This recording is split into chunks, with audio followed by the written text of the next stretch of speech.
2024 సరే, ఒకవేళ అపజయం అవమానం కలిగినా ప్రభు నిన్ను వదిలిపెట్టలా.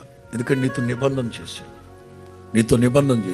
ఈ 2024 ప్రారంభములో ఇదిగో యాకోబులాగా ప్రార్థన చేసుకున్న ప్రభువా, ఈ 2024 మేము వెళుతున్న మార్గాలంతట్లో మీరు తోడుగా క్షేమాన్ని దయచేయమని.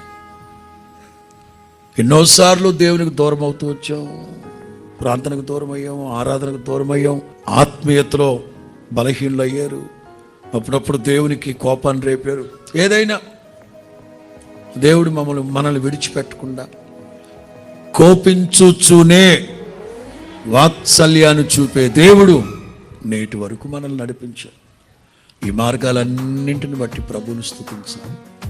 2025 క్రీస్తు యేసు ఎదుట ఆనబెట్టి చెప్తున్నాను, 2025 శ్రేష్టమైన శ్రేయస్కరమైన మార్గాలలో ప్రభు మనల్ని నడిపించునుగాక.